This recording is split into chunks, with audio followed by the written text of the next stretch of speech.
The 2016 Senior Honors Dinner. We're delighted to have you here. My name is Linda Jones, and I am the president of the Lynchburg City Schools Education Foundation Board of Directors. The Education Foundation is the host for tonight's Senior Honors Dinner. The Education Foundation works to advance the Lynchburg City Schools by securing financial support above and beyond public revenues in order to promote innovation and the highest quality of teaching. We do this because we want you to get an outstanding education. Tonight's program is our chance to recognize your academic success. So congratulations.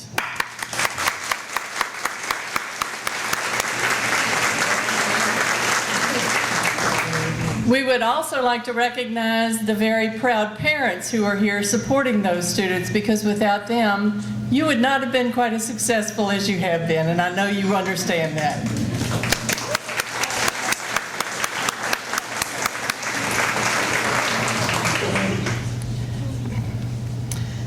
Your work and our work as the Education Foundation helps this community by helping to build a reputation of strong public schools, attracting quality businesses, and adding to the quality of life in our community.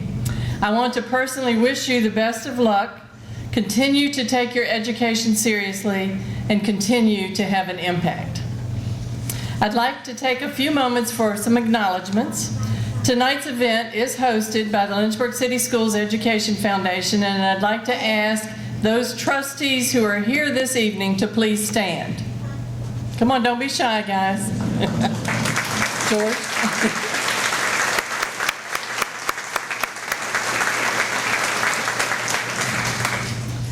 This would not be possible without the financial support of the colleges and universities in Central Virginia. Would our sponsor representatives from Central College of Nursing, Central Virginia Community College, Liberty University, Lynchburg College, Randolph College, Sweetbriar College, and Virginia University of Lynchburg please stand to be recognized and accept our sincere appreciation.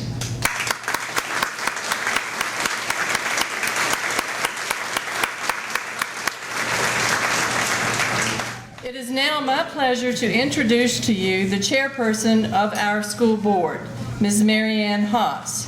Mary Ann has served Lynchburg City Schools as a volunteer in some capacity since her oldest child entered kindergarten at Darrington Elementary School for Innovation in 1996. In June, Mary Ann will complete her 9 years of service on the Lynchburg City School Board.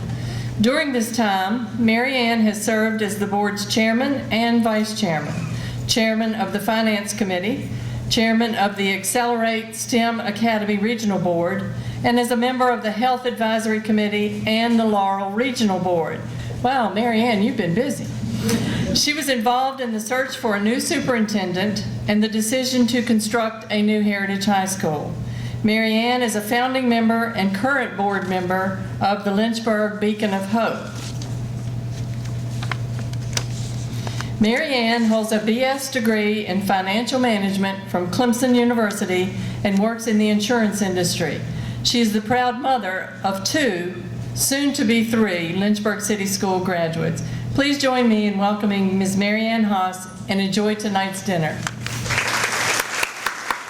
I would like to begin by saying what an honor it is for me to be here with you this evening, Lynchburg City Schools' top academic graduates.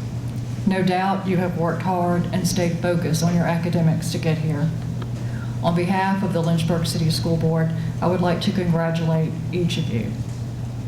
I'm sure that everyone here tonight would join the board in saying that we are extremely proud of you. We are also appreciative of those that have influenced your journey.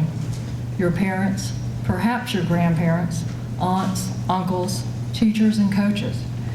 If you haven't already done so, I'm sure that they would appreciate it if you took the time to thank them for their support and encouragement.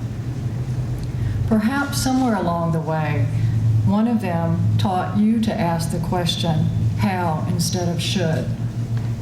How do I succeed academically instead of should I succeed academically?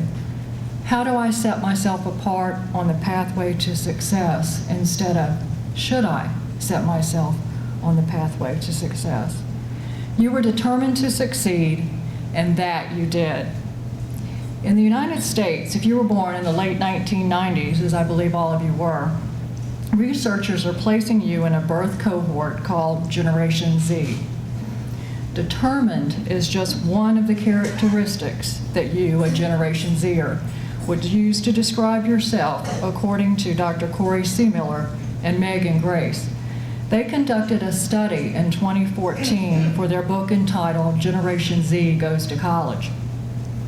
They also learned that you would call yourself loyal, compassionate, thoughtful, open-minded, and responsible. Raised in a social media age, you are competitive and like praise, immediate gratification, and rewards. So I think you probably are enjoying this dinner. According to the Public Relations Society of America, the Great Recession has taught Generation Z to be independent and has led to an entrepreneurial desire after seeing family members or friends' family members struggle in the workforce.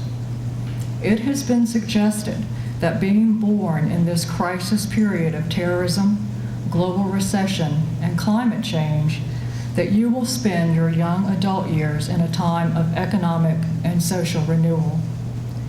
Business Insider describes Generation Z as more conservative, more money-oriented, and more pragmatic about money, especially when compared to their older millennial siblings.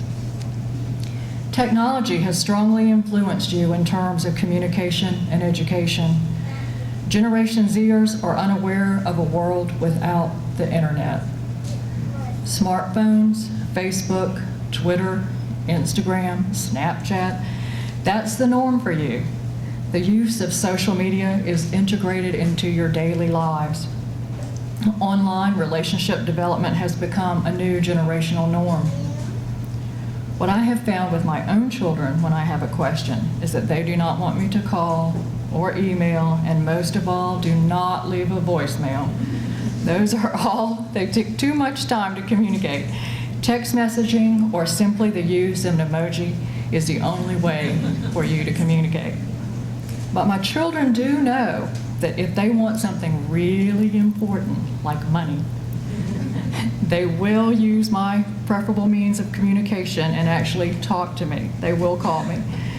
For those parents sending their first child off to college, I'll warn you that you may not receive the timely responses that perhaps you do now. I learned to use Facebook Messenger as a means of determining if my middle child was all right. I could see how long it had been since the last time she had signed on. That way I knew she was okay if it took her hours and hours to get back in touch with me by text. But it did give me that peace of mind that I needed. For Generation Zers, in terms of education, technology has led you to become the ultimate self-educator. If you want to learn how to do something, what do? You go to YouTube.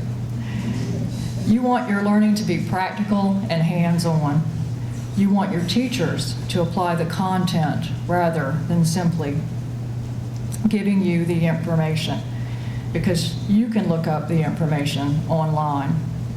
The focus is shifting from content to process, from the information itself as a means of gathering, analyzing, and applying the information. For today's students, education is no longer life stage dependent, but a lifelong reality. Generation Zers, you are expected to have 17 employers across 5 separate careers, working in jobs that do not currently exist. What research is telling us is that you are determined to make a difference and have an impact on the world. You don't just represent the future generation, you are creating it. You are the most connected, educated, and sophisticated generation ever. I'm excited for you, and I'm excited for us. When you wear that cap and gown on June 12th, live in the moment. Take time to relish this journey before you embark on the next one. Always remember to focus on and enjoy the here and now while planning for the future. Share your creativity, innovation, adventuresome spirit, and continue to learn all you can and make your life what you want it to be. I know you will continue to make us all proud. Good luck and best wishes to each of you. First of all, I want to say thank you for being here this evening. I'd love if you are one of the students in the top 15 of Heritage or Glass, please stand now and be recognized by this group for a job well done.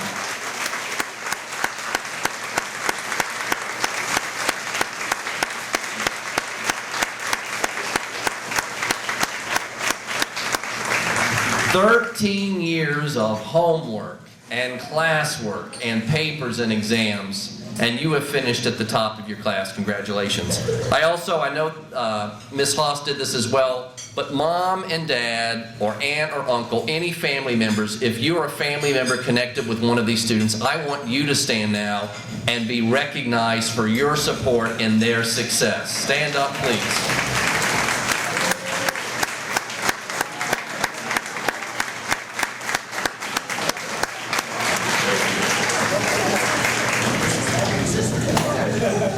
Finally, Lynchburg City Schools has the finest faculty and staff of any school system in the Commonwealth of Virginia. And what I love about this Education Foundation program is that it takes the time to properly recognize the role of a teacher in the success of a student. If you were a teacher selected tonight by a student to be here, please stand and be properly recognized for all the work you do.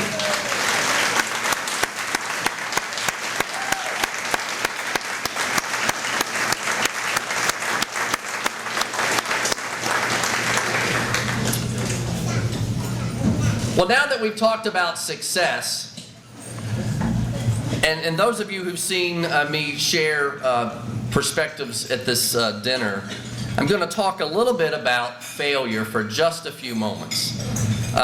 First reason is Harvard Business Review, the May issue of Harvard Business Review, is how to really learn from failure. That's the cover of this month's Harvard Business Review. It's an ice cream cone that's been dropped. So something that's kind of special. We all like ice cream, but now it's fallen and dropped and it can't get up. So one of the things about failure is how do you respond? And I guess I want you to know that for obviously the 13 years you've been in K-12 public education, you've come out very successful. I've done my estimating. We have 600 students roughly that graduate each year, and the top 30, and I'm not a math person by trade, I was a social studies teacher, you're in the top 5% of the student body for your academic success. So you probably haven't failed that much. You've had success. But the bottom line is, and the Harvard Business Review article talks about learning from every failure, sharing the lessons, reviewing your pattern of failure. Are you having, if you are failing, is something happening again and again to make that happen? And again, it may not have happened for you in high school or middle school or elementary school. But I can assure you as you move on to college and beyond, you're going to have your moment. And that leads me to my second artifact that I have to be honest, it stays in my briefcase now every year. I pulled it out 3 years ago. This was my first C paper in college from Professor Spindelow of Ancient Chinese History. I worked really hard on this paper. Really hard on this paper. And I cited like 20 sources, and those folks who've heard before know this man went to the library. Think of it now, I know you guys, it's the internet age. He went back on the internet and he pulled every source that you cited on the internet and he checked it. And I'm just going to read you what his remarks are. Scott, as we discussed on the 21st of December, the main difficulty here comes with some problems in your use of sources. For example, on the second footnote, you cite an 11% minimum rate of increase. But that table is showing a ratio of increase. Now look what he says next. I'm not completely sure myself what that means, but it's definitely not the same thing as rate. So your analysis was wrong. Even if you footnoted it right, your analysis of the footnote was wrong. That's a letter grade off, son. It lists localities by prefecture. I was looking at Chinese prefectures, not province. On the right-hand column, you'll notice the number of prefectures in Guangdong are down in the 2 to 3.1% range.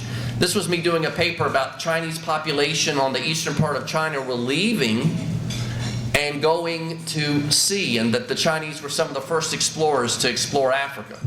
But his argument was, my argument wasn't quite right. So this mistake, I think you'll agree, undercuts your argument. Other problems on page 3, you skip over the entire Jurchen Qin dynasty. On page 4, you've got a direct quotation not indicated by quotation marks. What is that called, students, when you have a direct quotation, not plagiarism? I know we have a huge healthy contingent going to UVA where there's a student honor code, and really, every university and college. My work is my own. Now, I meant to put quotation marks on it, but I did it. That was another letter grade down from Professor Spindelow.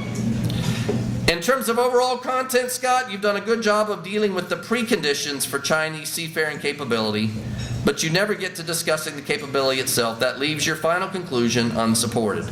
I remember walking out going, oh my God. Then 2 years later, I had my senior year, the only time I stayed up past midnight to complete a paper. I confess to you, I had friends who stayed up to 3 in the morning, 4 in the morning. I thought that was a horrible way to do papers. But this one paper, I stayed up. The guy brings me in and he says, did you go to public school, sir? This is at Georgetown. Did you go to public school? I said, yes, sir. I went to Mitchell High School in Newport News. He goes, well, that's clear because your writing is awful. But I'll tell you what, 10 years later, I'm working on my doctorate, and my advisor calls me in, and he says, Scott, you know what? For an educator, you're not really a strong writer. You need to work on your writing if you want to get your doctorate done. So what I would tell you is, and I finished in the top 15 in my high school. Even if you've been successful, you're going to have that next challenge come to you where you may not get the A. You know, I got a chance earlier this week. I went to James River, and there was a panel on a new movie called Most Likely to Succeed. And VES was there, and James River was there. And I thought, you know what, if those folks are coming, I'm coming, and I'm going to talk to the James River audience and let them know a little bit about Lynchburg City Schools. And it was a great discussion, but was talking about students asking what's more important, to really learn or to ace the test. And so they pulled students like you across the country, and the majority of kids said, I mean, are you kidding me? It's ace the test. And they explored a new school in San Diego called High Tech High, where there's no report cards. It's all problem-based learning. There's no SOLs. There's no AP test. It's all problem-based learning. And the question is, in the future where computers seem to be, or robots are taking over more and more routine jobs, what kind of education system do we need? It was a great discussion, and I think the summary of it is maybe there's a way that you can have both.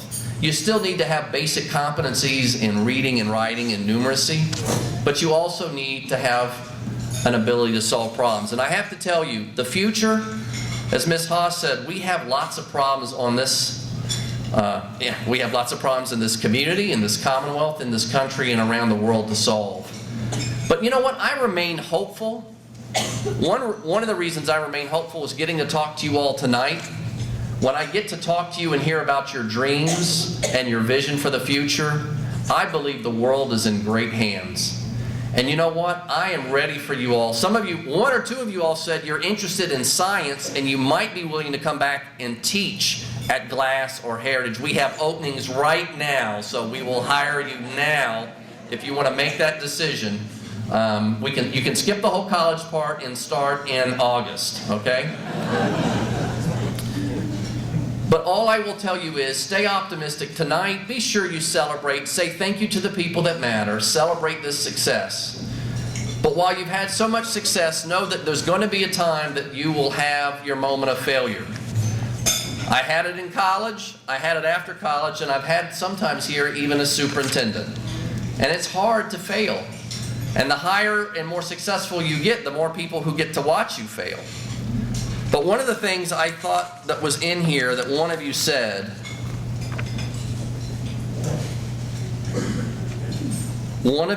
knowing and refusing to falter when it comes to what I want my life to turn out like. That was not meant to sound preachy. I don't know who said that. I don't think it's preachy at all. Continue forward with your vision, with your dreams. There may be a stumble, there may be a failure. But just like the Harvard Business Review says, just like my professor said, and just like I'm saying to you tonight, a little failure can go a long way to your ultimate success. This country needs young people who are willing to fail to make sure that this country succeeds. Thank you for what you've done. All of Lynchburg City Schools is proud of you, and give yourselves a big round of applause again for a job well done.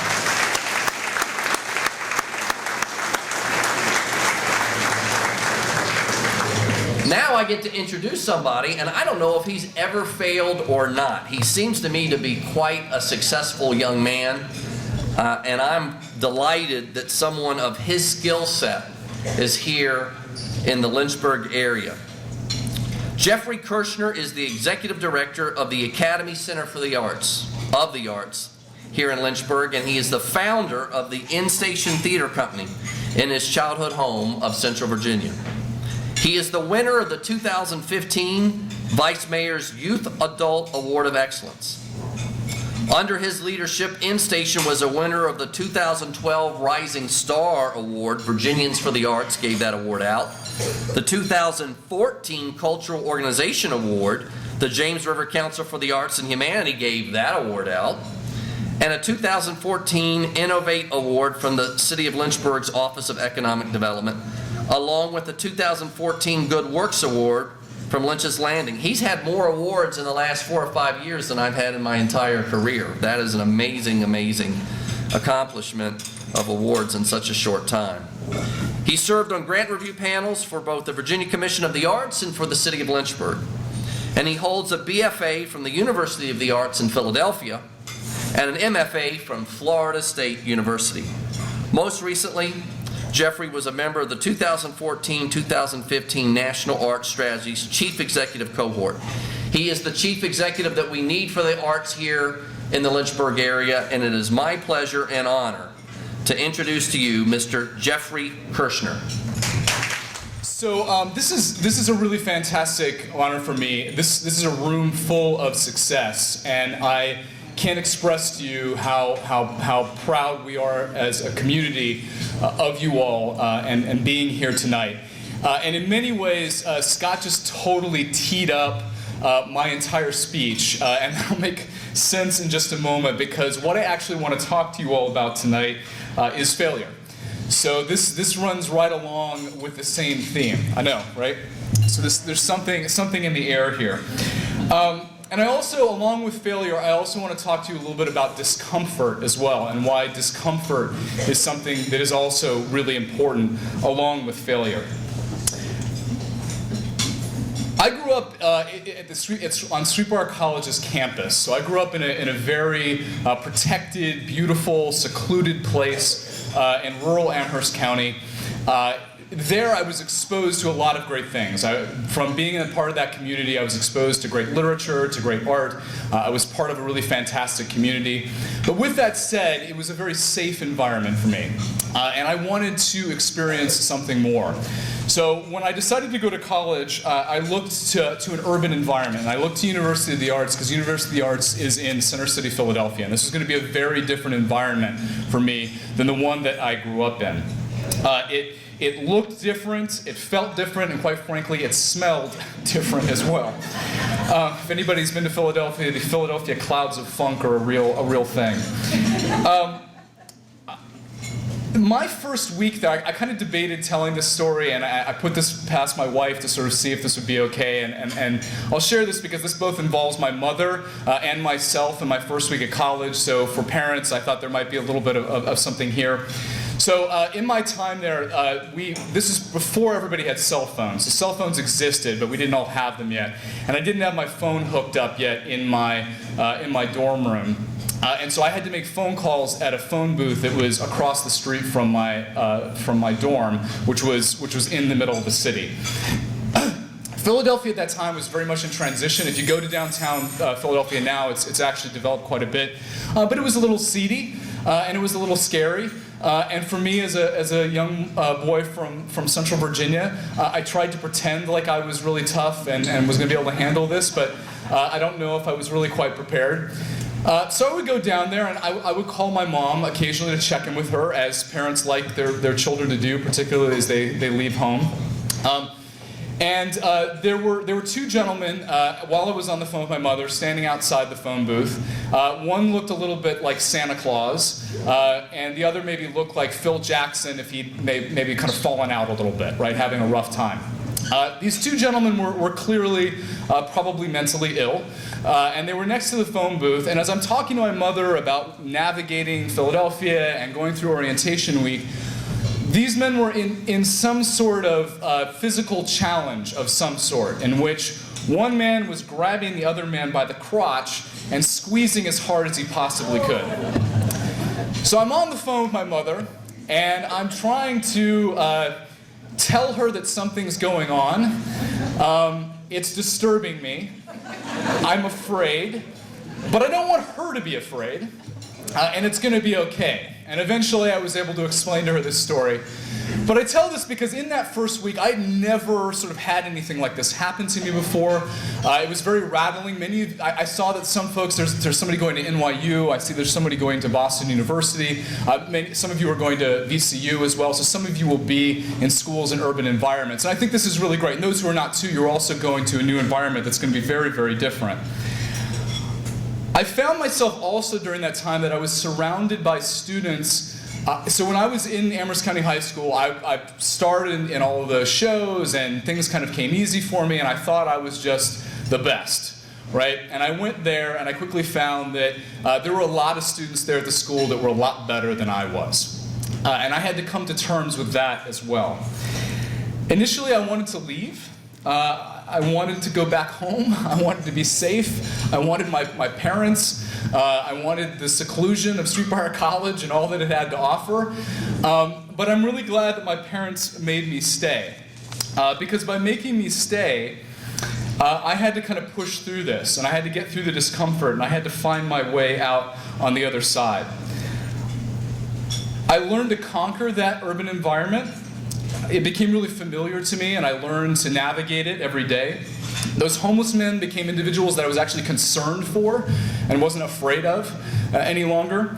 And I learned to recognize when there was real danger versus things that were just new and different, and I just needed to learn that they were new and different, and they were something that I had to accept. I also, in the realization that I wasn't the strongest actor in my school, I also had to sort of reevaluate where my strengths were. And what I started to find was that I was really, really good at analyzing things, and I was really, really, really good at leading my fellow peers in projects and activity. So because of this, even though I wasn't the strongest actor, I wasn't the most talented on stage, and many of the folks that I've gone to school with now are professional actors that you'll see on TV, on Broadway, I learned that I was a director. And through that, I actually found the great passion of my life. Even though when I went to school, that wasn't what I was going to go do. I was going to become an actor. I found that, in fact, I was a director. And this is a really, really important moment for me to find. So I bring this up because I think without discomfort, we don't grow. And I want to tell you that when you find your way into these environments, these new places that you're going to go, you're going to have moments of great discomfort. You're going to find times that you're not happy, and things are not going very well. But if you shy from that, you won't make that next step. You won't go beyond where you need to go. I saw that we have athletes. How many of the students are athletes in the room? If those folks can raise your hands. So you all know in training, right, that it's those moments of discomfort in the training where you actually get stronger. It's those moments when you push through that you get further. And the same thing is true, and I know you all know that from your studies as well, but I think it's really important to remember when you enter a new environment. I'm also going to talk about failure, because I think this is also really important. Please fail. Please fail. And be willing to fail. Anything in life worth doing comes with risk, and if you don't risk and face failure, you won't move forward. When I left school, I began to produce and direct theater on my own. And theater can be a difficult thing to fail in, because when you're failing, everybody sees it. It's very public. It's kind of out in the open. When I first got out of school, there's a common theme here where I thought I was just fantastic. And I got out of school and I began to produce and direct my own work. And the first project that I did, I was living, because I went to an art school, I was surrounded by a lot of artists, and I was living with a rock band in North Philly. And these guys were incredible. They were a fantastic band. They were on tour a lot. And I developed this show with them, and we produced this show, and it got really fantastic reviews. I even got a review in the Philadelphia Inquirer as a 23-year-old director, which was sort of an unheard sort of thing happening. But I didn't have any sense of what that meant or what that was. And I didn't even really understand that a lot of the success was just circumstantial. The band was really fantastic. And I was smart enough to put this band in the show, and that really made the thing happen. So when I mounted my second show, it was a total, utter bomb. I got destroyed critically in the papers. Audiences clearly didn't like it, and I had to kind of come to terms with that. But in that moment, I really had to begin to analyze why it was that the successes I was having were successes, and why the failures that I was having were failures. And because of that, I was able to grow and I was able to become stronger. It was hard to stomach, it was hard to push through, but it was a really, really, really important moment for me. The first, I want to say too that I discovered that I could survive it, that life goes on. No one event makes or breaks you. Failure is uncomfortable, but the discomfort can be building blocks to success. In those moments of failure, you make honest discoveries about yourself, your world, and you adapt and you evolve. If I went back to Philly today, probably nobody would remember that show that failed. I don't think that they would. Obviously, it had meant a huge deal to me. But this too shall pass. And now I walk away with something really powerful for myself in terms of learning how to deal with that failure and how to move on. So I just want to end with a couple of quick things. This transition in your life is exciting, but also very scary.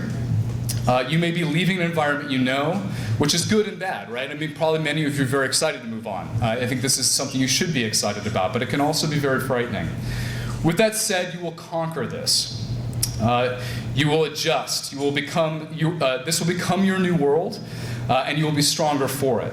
The second thing is to go right along with what Scott just shared with you, which I want to reiterate. Fail, please. Okay, take risks.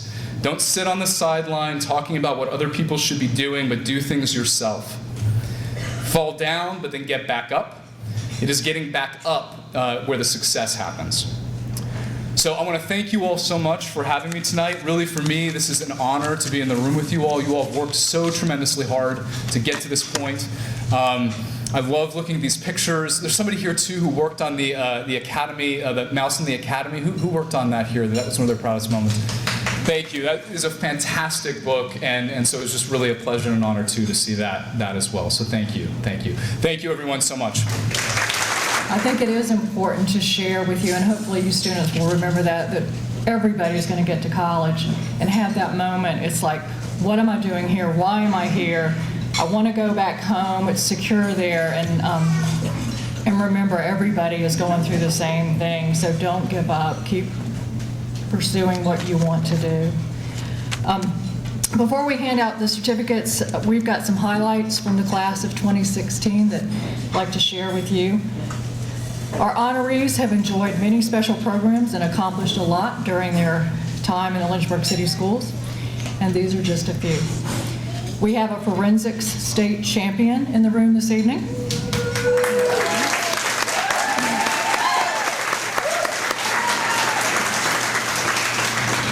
Several have excelled at annual History Day competitions, some of whom have made it to the nationals. Some excelled at science fairs. There are foreign language scholars with us, including members of the National German Honor Society. We have artists who contributed to Heritage High School's A Mouse in the Academy and contributed to artwork displayed in Opera by the James.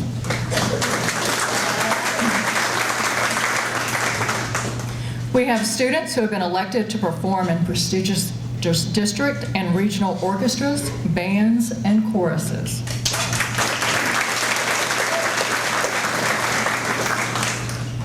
We have a number of outstanding theater performancers and students who have been recognized at regional VHSL competitions.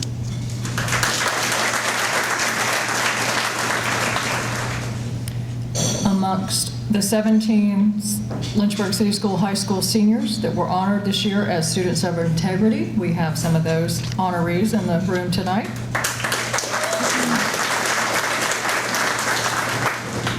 We have the captain of the indoor percussion ensemble that placed third in our state finals. We have club presidents and NHS officers. We have soccer players, track runners, and many other athletes. We have a Lynchburg City School Board student representative, young entrepreneurs. Our students have experienced economic achievements as early as middle school in the regional stock market games, have won writing contests, and taken trips to the Capitol to meet area legislators. We have amazing, A-M-A-Z-I-N-G spellers, one of whom reached round 3 of the Scripps National Spelling Bee as a Lincoln Middle School 8th grader who managed to spell the word Vortrekker correctly. I challenge any adult in the room to do that. These students have accomplished a lot, and we hope they've had fun doing so. We have a short video to share with you tonight to capture their time at Lynchburg City Schools.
first guest this evening, our first honoree this evening is actually not in attendance. And Nikita Andreikin from Heritage High School. Nikita plans to attend George Mason University. I'm sorry he couldn't be here this evening, but his favorite book is a toss-up between Ender's Game and Game of Thrones. Our next honoree this evening is Ebenezer Barar. Ebenezer is a student at Heritage High School and plans to attend the University of Virginia in the fall. His honored guest this evening is Meg Smith. And Ebenezer is a Heritage High School soccer player, and he plans to be an entrepreneur. Aaron Burstein. He is unable to attend this evening as well, but he will be going to Longwood University. His favorite movie is the Lego Movie, and he aspires to be on Broadway. Isabel Caprise.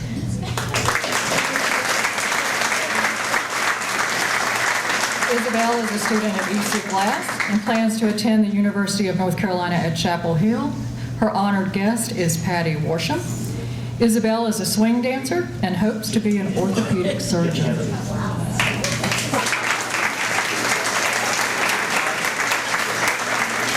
Holly Carrington from EC Glass.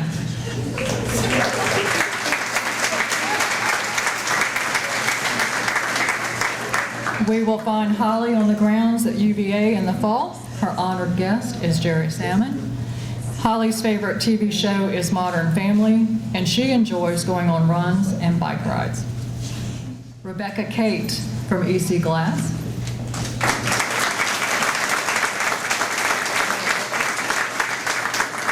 Rebecca's honored guest this evening is Jim Sharp, and she will be attending Brigham Young University in the fall. Rebecca felt a bit limited by only being able to list one favorite book, but if pressed, she would pick Pride and Prejudice. She plays the piano and clearly loves to read. Mercer Craighill from EC Glass.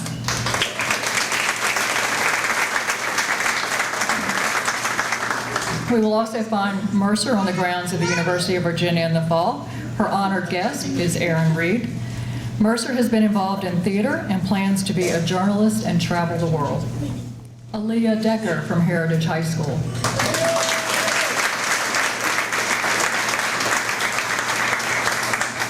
Aliyah plans to attend Virginia Commonwealth University. Her honored guest is Lawrence Haley. Aliyah is adventurous in the kitchen and hopes to be an animator or a voice actress. Maggie Doyle from EC Glass.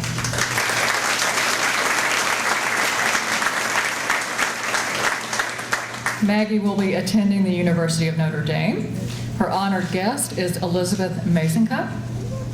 Maggie's special talent is obsessively organizing her planner.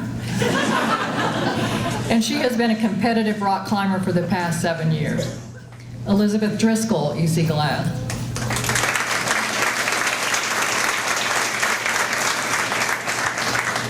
Elizabeth will be attending the University of Virginia, and her honored guest is Charlie Jones. Elizabeth's favorite show is Survivor, and she plays the acoustic guitar and writes songs. Marshall Driskill, EC Glass.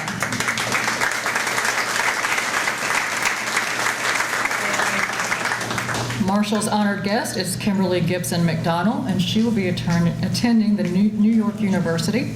Marshall's favorite TV show is Project Runway, and she enjoys field hockey and rock climbing. Des Heel from Heritage High School. Des will be staying in the area and attending Lynchburg College. His honored guest is Becky Childress. Des volunteers at the hospital, and plans to be a surgeon. He hopes to buy race cars one day. John Jaminet from Heritage High School.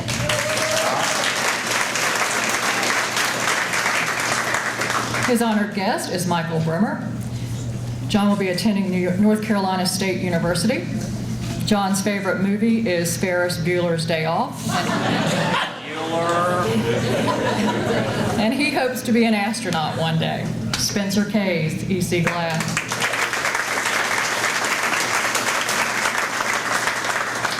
Spencer plans to attend to Clemson University in the fall. Her honored guest is David McDonald. Spencer hopes to be a pediatrician or a dermatologist one day, but what is really interesting about her is that every time she laughs, she cries. Samuel LeFew, EC Glass.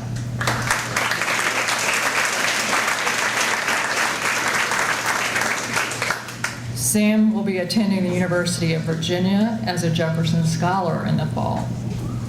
Honored guest is Warren Bowling. Sam's favorite show is New Girl. He enjoys going to Panther Falls and looks forward to making the world a better place. Christiana Link from Heritage High School.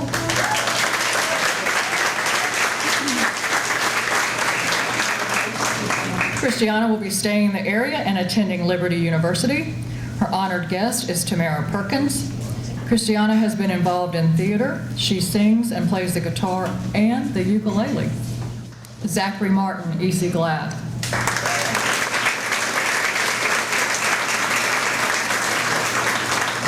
Zachry can also be found on the grounds of UVA in the fall. His honored guest is Timothy Matthews. Zachry's favorite movie is Kung Fu Panda, and he has enjoyed his time in high school playing lacrosse. Lakin McLaughlin from Heritage High School.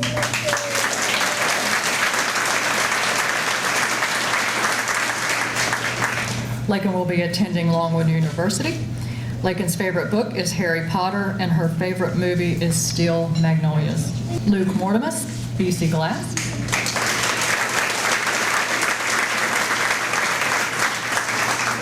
Luke's honored guest is Rodney Camden. Luke will be attending the University of Virginia. Luke likes to go fishing and play basketball with friends. He says what's unique about him is that half of his family is from France. Dan Nguyen, Heritage High School.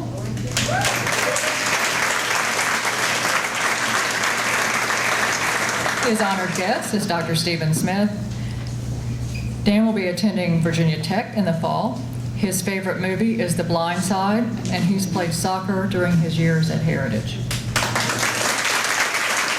Heran Petal, Heritage High School.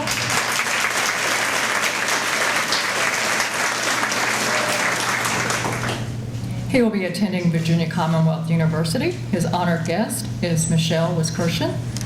Heran's favorite TV show is Quantico, and he plans to be a software engineer. Sarah Phillips, EC Glass.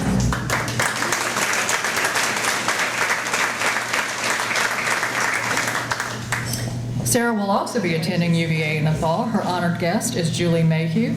Sarah served on the Greater Lynchburg Community Trust Youth Philanthropy Board, and she loves playing tennis on the Glass Girls varsity team. Jonathan Polk, Heritage High School.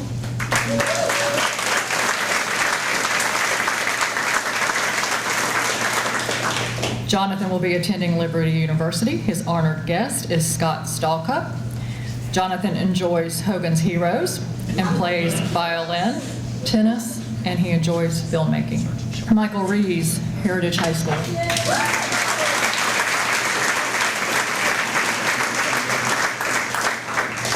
Michael will be attending Boston University. His honored guest is Meg Smith.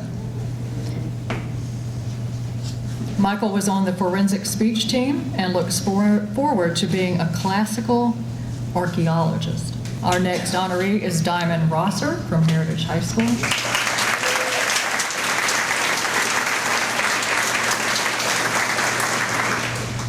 Diamond will be going to Old Dominion University.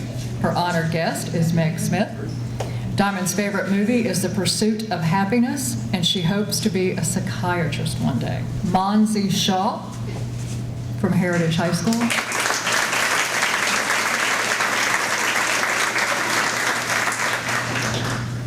She will be attending Virginia Commonwealth University Honors College. Her honored guest is Melissa Shiflett.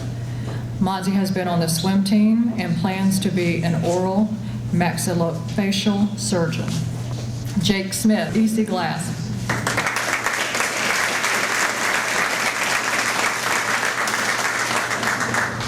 Jake will be attending the University of Virginia. His honored guest is Charles Harding.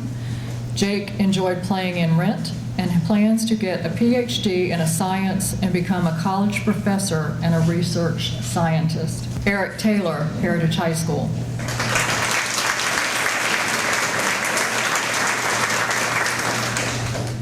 Eric will be attending Lynchburg College. His honored guest is Magdalena Markovinovich.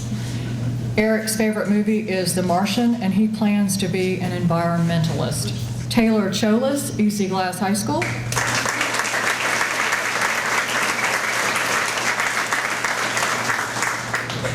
Taylor plans to attend James Madison University Honors Program in the fall. Her honored guest is Jason Jamerson. Taylor has been involved in the Student Council Association and plans to be a pediatric dentist. Mom Zanab from Heritage High School.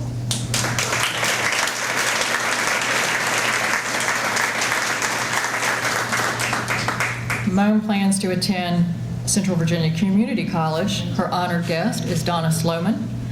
Mom's favorite TV show is Suits, and she plans to be a child specialist. One more round of applause for all of our honorees.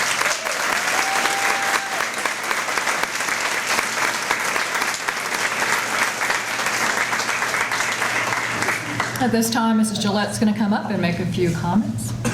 Thank you. Good evening, everybody. How are you tonight? Everybody good? Yes. Good. Excellent. Thank you, Ms. Haas, for helping to recognize all of our students so well. They've all done such great things. And I also want to thank Jeff Kirshner for speaking with us this evening and sharing his wonderful words of wisdom, things to do, things not to do, things to worry about, things not to worry about, and why it's okay to fail sometimes. Coming back to a community like this, like Jeff and his wife Ashley did, provides a lot of opportunities for people. You get to be a big fish in maybe a slightly smaller pond. So when you graduate and you have New York or Lynchburg facing you as options, maybe there'll be some draw to New York, but it can be scary. Or think about maybe coming back to Lynchburg and contributing in some big ways to your community. And because of the work of Jeff, and again his wife Ashley, who's joining him this evening, who's the new executive director of Lynch's Landing, I say that Lynchburg and our downtown is a much groovier place because of everything they're doing for us. So.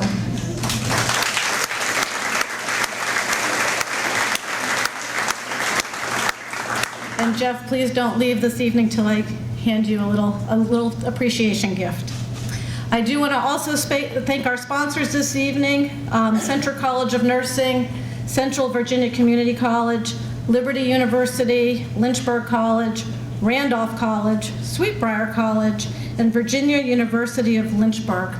This evening is possible because of their support. They value, obviously, academics, academic success, and they invested in this evening to show how important your work has been. I do also want to extend an extra thank you to Randolph College for hosting us once again on their beautiful campus. And I want to thank our school board members for being here this evening, participating in this event, and for all that you do to guide our schools. I also want to thank again our foundation trustees for all of their work to provide that extra funding to support our teachers and our students. And I want to thank the catering staff this evening, Mitch Rowe, Teresa Dunton, and the entire wait staff for their wonderful service. Yeah.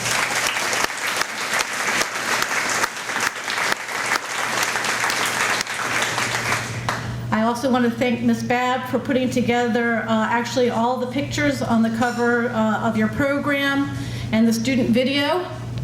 You guys are sometimes a little last minute, so there was a lot of work down towards the deadline.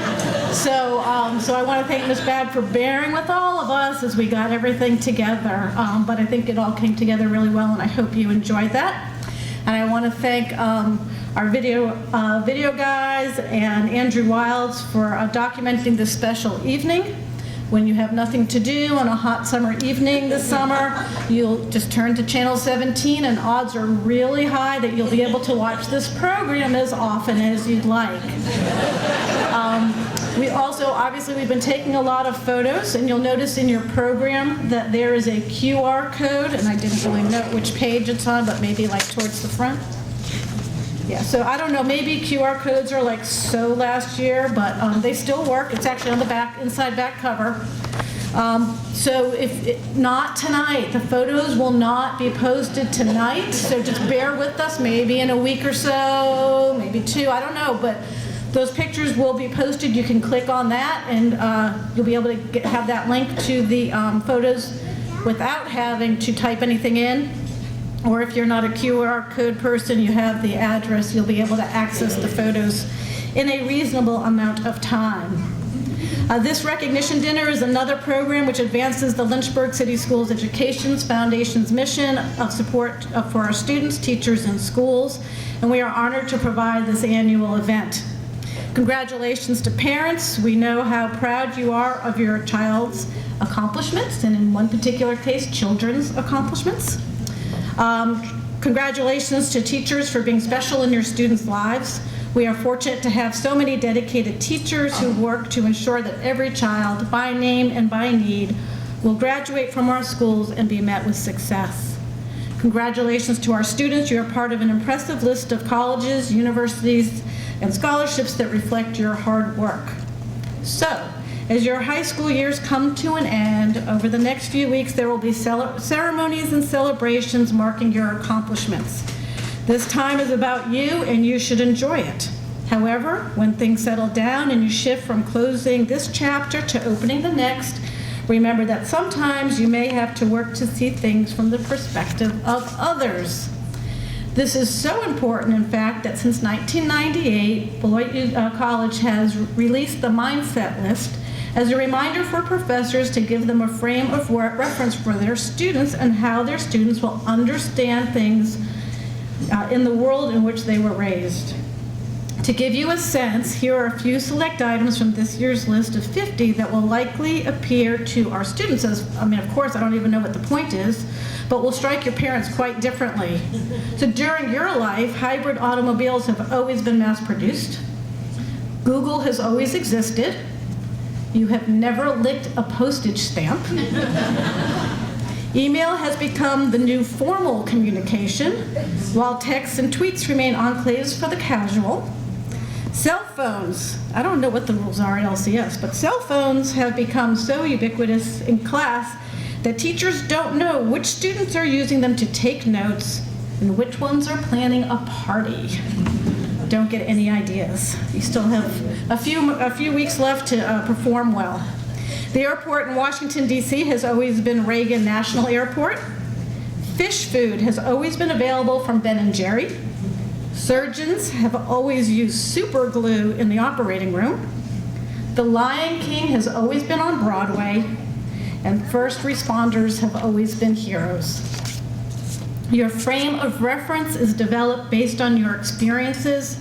So just like your parents and professors need to adjust for generational differences to better understand you, you will need to work to adjust to many new and exciting experiences. This is not always easy, but it is very important. You will need to cooperate with new roommates and classmates, and not everyone will be used to doing things the way you've always done them at home or at school. As you may guess, your classmates and roommates will also be working to see things from new perspectives, as everyone is working together to build a new community. This, with a healthy dose of academics, is exactly what the college experience is all about: to open your mind and better understand the world.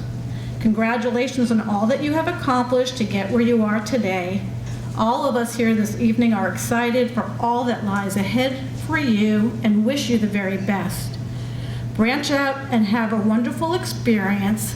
And just like Mrs. Haas stalks her children via Facebook, my recommendation is just play words with friends with your mom. She's not judging you.